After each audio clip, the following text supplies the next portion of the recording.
ప్రియ దేవుని సంగమ సమాజమా, మీ అందరికీ ప్రభువైన యేసుక్రీస్తు వారి నామమున శుభాభివందనాలు తెలియపరుస్తున్నాము. మరి అనేక దినాల తర్వాత మరలా ఇలాగా బేతేల్ మినిస్ట్రీస్ వాడరేవని యూట్యూబ్ ఛానల్లో మరి దేవుడు మాకు దయచేసినటువంటి ఓ చక్కటి ఆలోచనను బట్టి ఇవి కొనసాగిస్తూ ఉన్నాం.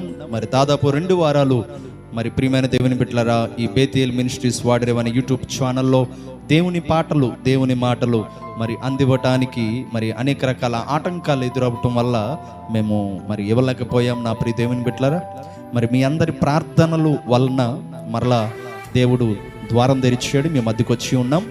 మంచిది నా ప్రియ దేవుని బిడ్డలారా, ఈ సమయంలో ఓ దేవుని మాటను నేను మీకు జ్ఞాపకం చేయాలని ఆశపడుతూ ఉన్నాను.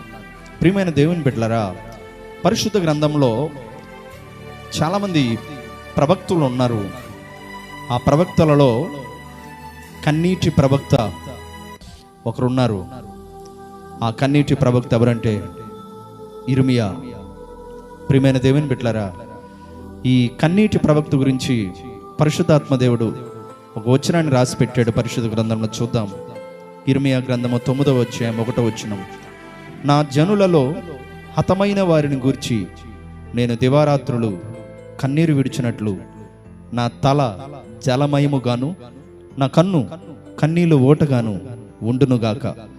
ప్రియమైన దేవుని బిడ్డలారా, నా జనులలో హతమైన వారిని గూర్చి నేను దివారాత్రులు కన్నీరు విడుచున్నట్లు. ప్రియమైన దేవుని జనాంగమా, తన జనం కొరకు, తన జనాంగం కొరకు, తన ప్రజల కొరకు, తన ప్రజలు మరణించిన వారిని గూర్చి శత్రువుల చేతుల్లో చిక్కుకున్నప్పుడు బానిస బ్రతుకులో బ్రతికిన తన జనులు వారు హతమైన విధానాన్ని గూర్చి దివారాత్రులు ఇర్మియా గారు కన్నీరు విడుస్తున్నాడు. తన తల జలమయముగా, తన కన్ను కన్నీలు ఓటగా మరి ఉన్నట్లుగా పరిశుద్ధాత్మ దేవుడు రాయించాడు. ప్రియమైన దేవుని బిడ్డలారా, గమనించండి. ఈ ప్రవక్త అయినటువంటి ఇర్మియా గారు తను జీవించిన దినాల్లో ఎక్కువ కాలం మనుషులతో మాట్లాడేవాడు కాదండి, దేవునితో మాట్లాడేవాడు. Praise the lord. ప్రియమ దేవుని బిడ్డలారా, మనుషులతో గడిపేవాడు కాదు ఇర్మియా, దేవునితో సమయం గడిపేవాడు. మనుషులతో మాట్లాడేవాడు కాదు ఎక్కువగా ఇర్మియా. సమయం చిక్కితే తన జీవితకాలం సమయంలో ఎన్నో దినాలు, ఎన్నో దివారాత్రులు దేవుని పాదాలు పట్టుకొని కన్నీటి విజ్ఞాపనములు, కన్నీటి ప్రార్థనలు ప్రవక్త అయిన ఇర్మియా చేసినట్లుగా మనం చూస్తున్నాం. ఎవరి కొరకు? తన జనుల కొరకు. ఎవరి కొరకు? తన ప్రజల కొరకు. ఎవరి కొరకు? మరి మరణించిన వారి కుటుంబాల ఆదరణ కొరకు.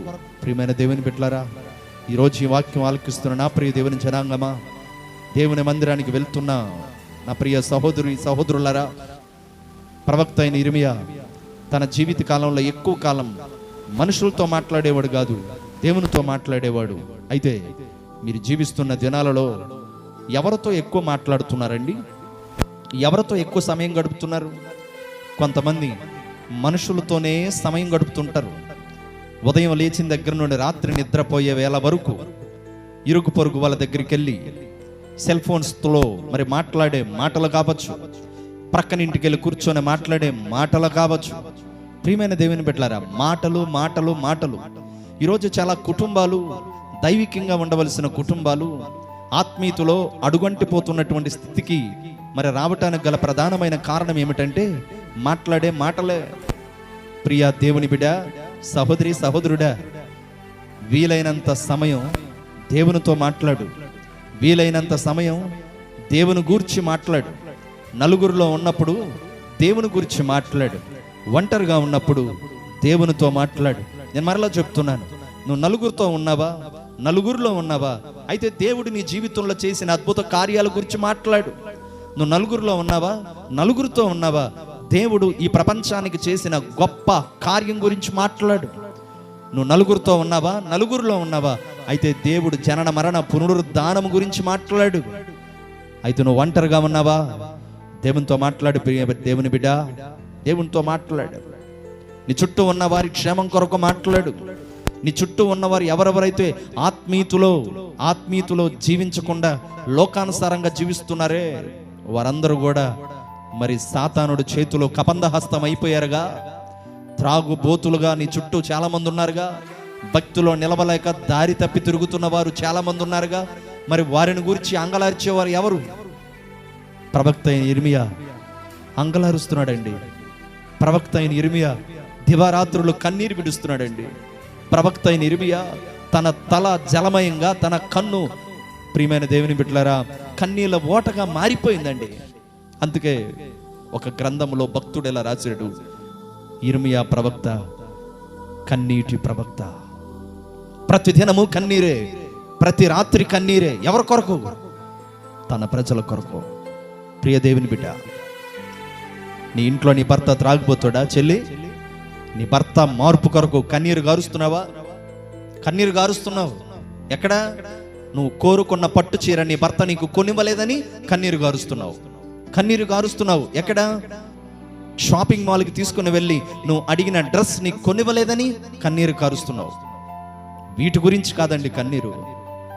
ఆల్కహాల్కి అలవాటు పడిపోయిన నీ భర్త కొరకు, త్రాగుడైన వ్యసనానికి బందీ అయిపోయిన నీ భర్త కొరకు, ఇదిగో నరకమనే పొలిమేరల మధ్య తిరుగుతున్న నీ భర్త మార్పు కొరకు కన్నీరు కార్చవమ్మా, కన్నీరు కార్చు నా ప్రియ దేవుని బిడ్డ.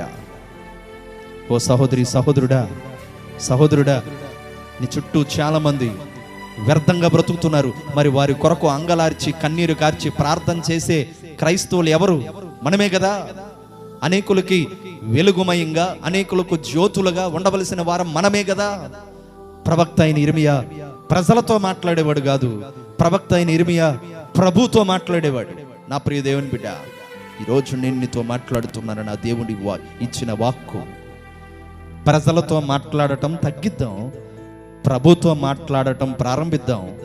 ఒంటరిగా ఉన్నప్పుడు ప్రభు పాదాలను పట్టుకుందాం. నలుగురిలో ఉన్నప్పుడు ప్రభు గురించి మాట్లాడదాం. పవిత్రంగా బ్రతుకుదాం. మనం కార్చే ప్రతి కన్నీటి బొట్టు అది చాలా విలువైంది. సహోదరి, సహోదరుడా, నీ కొరకు, నీ ఇంటి వారి కొరకు, నీ బిడ్డల క్షేమం కొరకు, నీ ప్రజల క్షేమం కొరకు, నీ ప్రాంతం క్షేమం కొరకు, నువ్వు వెళ్ళే సంఘం క్షేమం కొరకు కన్నీరు కార్చడం ప్రారంభిస్తావా?